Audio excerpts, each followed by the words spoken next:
gentlemen, I hope you're having a great day and let's do it. Today video we're gonna talk about the story and the lore, what we know so far about the game Lethal Company.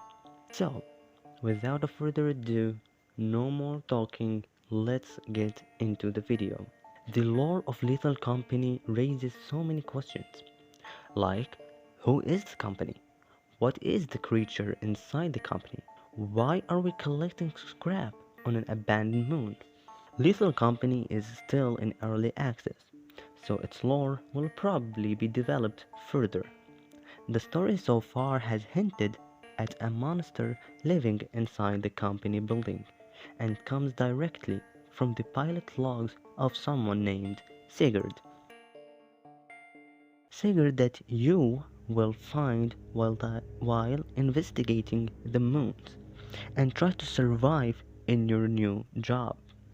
The game begins on the moon called Assurance. You may have noticed all the construction and man-made items in the surrounding landscape.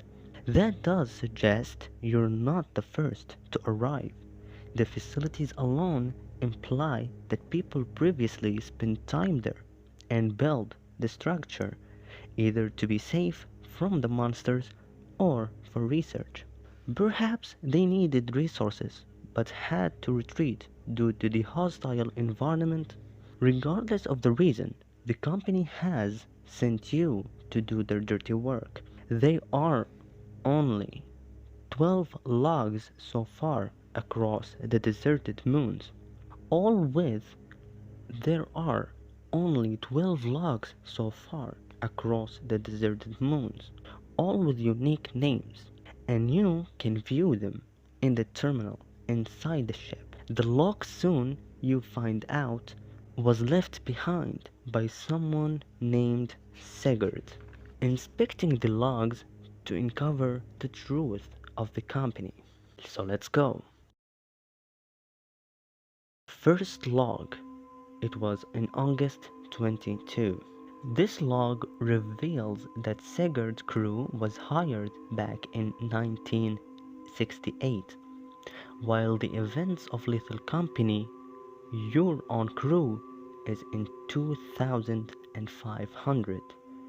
If the game follows real life events, then Sigurd and his crew may have been the first to set a foot on a new moon, for the company, with the Earth Moon landing taking place in 1969.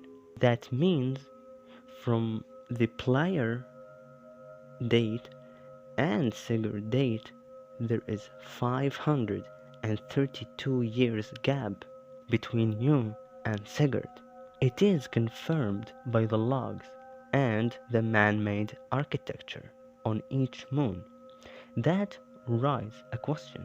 Perhaps Sigurd and whoever came after created the facilities to hold the monsters inside and deployed landmines and turrets to keep them from escaping, or maybe to defend themselves.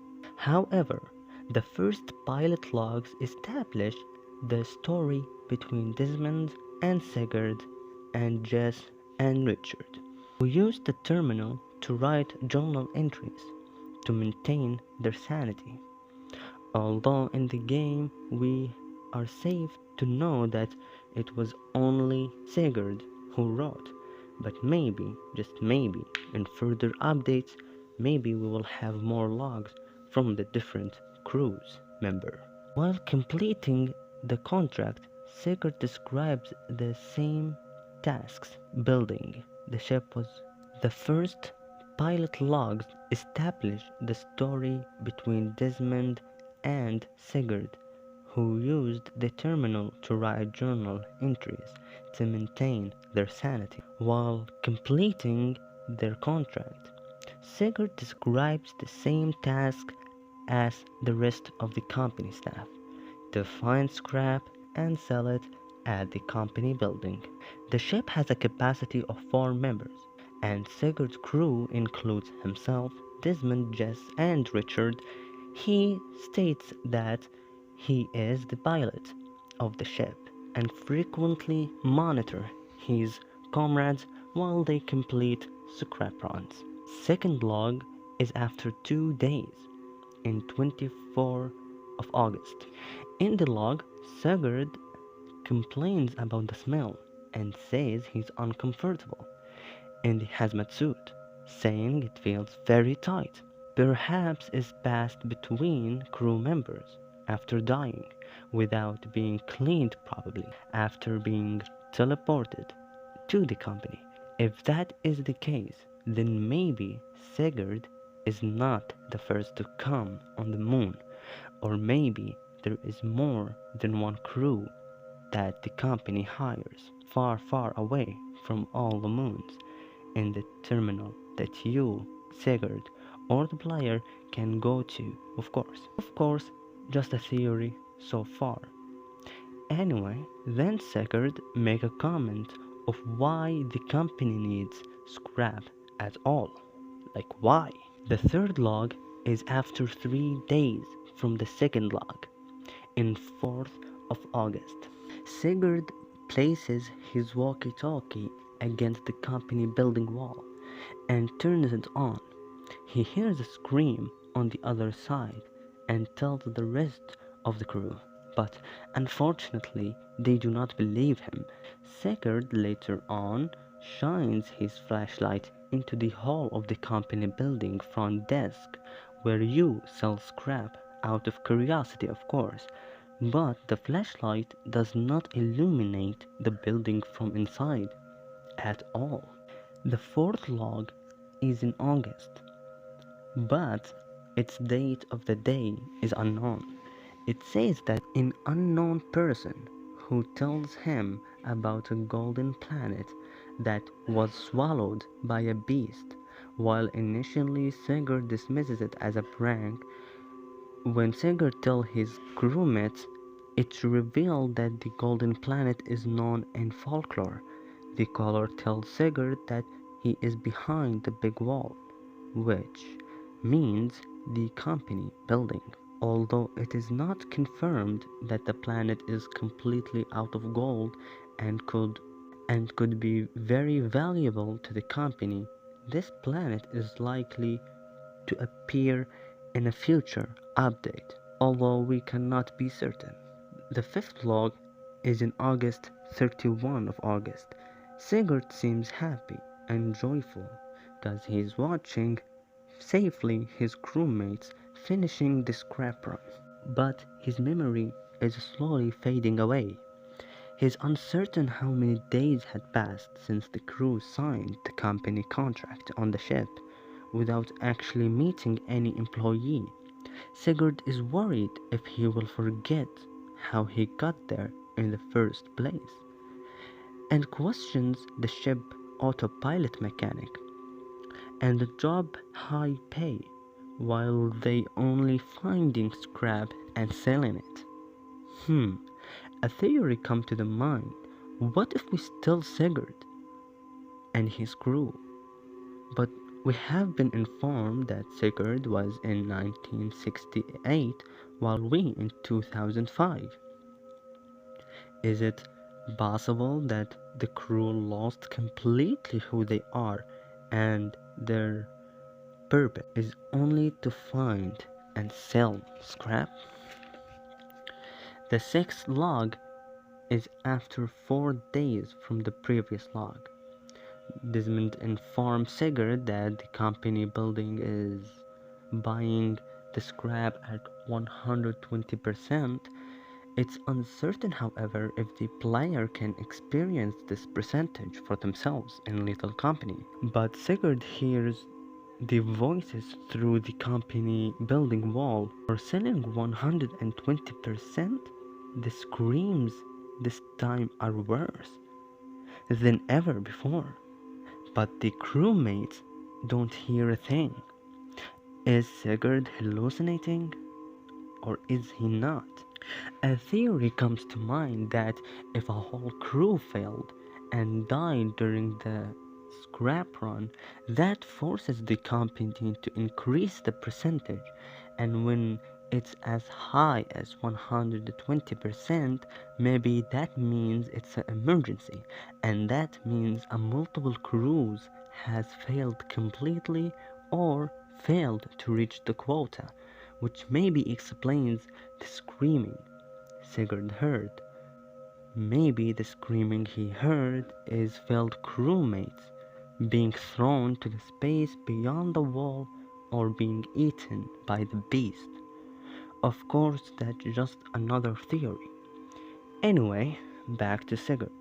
One of the employee reports frequent mentions that the most paranoid employee. Could that be Sigurd just hallucinating and paranoia, or the company is hiding something? Although there is a hatch under the company building between the beams and pipes. To get to the platform there, you will find a device that looks like iron lung. It appears to have two apparatus slots and written on it two words, "Don't tell." But so far you cannot interact with it. Is it made by the company or Sigurd? Why hiding it? What is its purpose? The seventh log, after 3 days of the previous log, 7th of September, Richard decides to check one more room during a scrap run, and the crew suffers for the first time in their employment. Richard's tracker stops moving, and when Sigurd looks for him, he hears a snap and sees the Bracken, or the Flower Man, inside the room, but Richard's body is nowhere to be seen. Sigurd, Sigurd does not trust his own crewmates anymore and calls them cowards and plankless idiots. Richard's death makes Sigurd more paranoid and loses his temper. He claims the job isn't worth the risk, given one of their crewmates just died. The fifth log, set in 13 September. That means 6 days after Richard's death. Jess and Desmond are becoming paranoid as well and started to fear the company like Sigurd. Sigurd's crew tells him to file a report on the accident that they witnessed. The company tells Sigurd that they will inform Richard's family of their loss and that shortly after they will send a new crewmate. Soon Sigurd wonders if the voice on the phone was even real and compares it to the same fake voice he heard during his interview for the job. Sigurd then asks them Desmond and Jess. Sigurd then takes Desmond and Jess to the company building and turns on his walkie-talkie to let them hear the screams. Desmond and Jess hear them this time, but they are paranoid too. Are they also hallucinating, or are the screams real? You never hear the screams in the game. Maybe if you were the most paranoid employee, maybe you would. Jess and Desmond want to quit, but they feel loyal to Sigurd, who's determined to finish the job. The ninth log in September 19, 6 days after reporting to the company about Richard's death. Desmond gets an idea to track the company using the phone call about Richard. Apparently Desmond used the terminal a lot. Maybe that theorized that he have his own logs. Maybe we will access them in a new update. Anyway, the 10th log in September 27, 8 days after Desmond attempt to track the company. A new member joins the crew, Lucas. Lucas is put immediately to camera duty, which moves Sigurd to scrap run with Desmond and Jess.